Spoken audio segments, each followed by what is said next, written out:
meu nome é Suzana, eu sou professora no programa de pós-graduação em aquicultura aqui da Universidade Newton Lins. Atualmente eu auxilio na coordenação dos laboratórios de microbiologia aplicada a organismos aquáticos da professora Silvia Galani e no laboratório de parasitologia e patologia de organismos aquáticos do professor Gustavo Valadão. Eu tenho uma linha de pesquisa que está iniciando no momento, que é com microbiologia aplicada à aquicultura, onde vamos trabalhar com bactérias probióticas e biomassa bacteriana. Esses micro-organismos, eles auxiliam de forma preventiva na aquicultura. E agora as alunas doutorandas, Iana e Indra, vão apresentar um pouquinho para vocês. Olá, meu nome é Iana e agora eu vou falar um pouquinho sobre o uso de probióticos na aquicultura. Primeiramente, os probióticos eles são definidos como um suplemento alimentar microbiano vivo que afeta beneficamente o hospedeiro, melhorando seu equilíbrio microbiano. Geralmente são utilizados na literatura bactérias gram-positivas e bactérias gram-negativas e leveduras como probióticos. E o principal gênero de bactéria probiótica utilizada é as bactérias do gênero Bacillus, que são caracterizadas como bastonetes, gram-positivas, são bactérias de fácil crescimento e também são bactérias que suportam um baixo pH intestinal. E os probióticos, eles possuem a capacidade de beneficiar o seu hospedeiro através do reforço da barreira intestinal, aumentando a produção de enzimas digestivas, que são aquelas proteínas que auxiliam na quebra do alimento, promovendo uma melhor digestão e absorção dos nutrientes, na modulação do sistema imunológico, aumentando a produção de células fagocíticas, que são aquelas células do sistema imune que são responsáveis por combater infecções, pelo aumento nas taxas de crescimento, na resistência contra patógenos, fazendo com que diminua os casos de enfermidade dentro das criações de peixes, consequentemente diminuindo o uso de antimicrobianos, fazendo assim com que a produção ela seja uma produção muito mais sustentável, promova uma segurança tanto para os manipuladores quanto os consumidores desse alimento e também causando menos impactos negativos no meio ambiente. E em alguns estudos atuais na literatura já vem descrevendo que os probióticos eles também possuem a capacidade de diminuir os danos causados por intoxicação por amônia e também por metais pesados como alumínio, chumbo e cádmio. E apesar de ele ter esses efeitos positivos, a sua eficácia ela depende de diversos fatores, como a espécie probiótica utilizada no presente estudo, se vai ser utilizada uma cepa única ou cepas múltiplas, a concentração administrada e o período de alimentação. Também a anatomia e fisiologia da espécie-alvo do estudo se torna essencial para essa eficácia, a velocidade de passagem do probiótico pelo sistema gastrointestinal dos animais, a secreção de enzimas digestivas, como eu falei anteriormente, que se tornam importantes para uma melhor digestão e absorção desses alimentos, e também o pH intestinal. Fatores ambientais também contribuem para isso, como a temperatura, a salinidade e o alto acúmulo de matéria orgânica, e por último, mas não menos importante, a dieta que vai ser fornecida para esse animal juntamente com os probióticos. E agora eu vou falar um pouquinho sobre os resultados positivos que a gente já obteve no nosso grupo de pesquisa. A gente já conseguiu isolar e caracterizar cepas probióticas para tambaqui, pirarucu e matrinchã. Já foram realizados estudos em vivos com tambaqui e matrinchã na sua fase juvenil e larval, onde as bactérias do gênero Bacillus, Enterobacter e as bactérias do gênero Bacillus mais a adição de prebióticos já demonstraram resultados positivos contra a Flavobacterium oreochromis e a Aeromonas jander em infecções, que são duas bactérias de extrema importância na produção de peixes aqui no estado do Amazonas, e também já demonstrou uma maior resistência contra a intoxicação por amônia.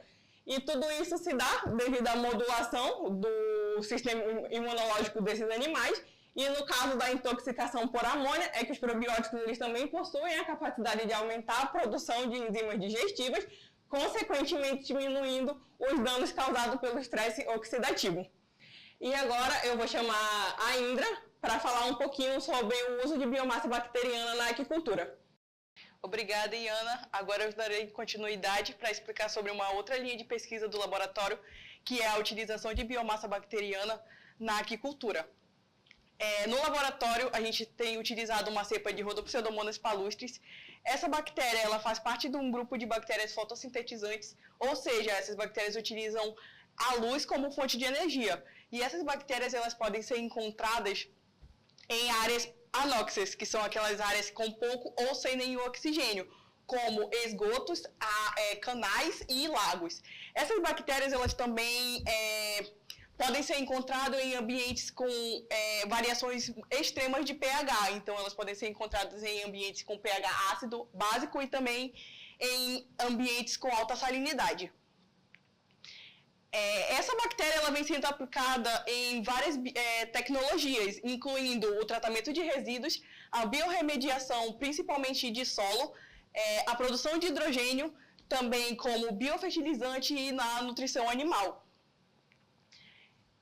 Quando se fala de tratamento de resíduos, o emprego dessa bactéria para esses tratamentos, ela tem se mostrado com potencial, pois ela possui a capacidade de degradar matérias orgânicas e inorgânicas nesses ambientes, assim como de consumir compostos tóxicos e também os compostos nitrogenados, o que faz com que essa bactéria ela seja ideal para sua implementação em pisciculturas, onde os compostos nitrogenados eles são o que mais tem impactado na produção de peixes, e também o seu emprego em agroindústrias.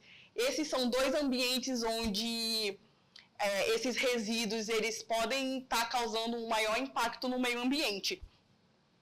E quando se fala da nutrição animal, a biomassa bacteriana, que é decorrente desse tratamento desses efluentes, ela pode ser utilizada na nutrição animal, principalmente como uma alternativa à farinha de peixe. E quando fornecida para organismos aquáticos, como camarão e peixes, ela pode fornecer ainda uma melhora no sistema imune desses animais.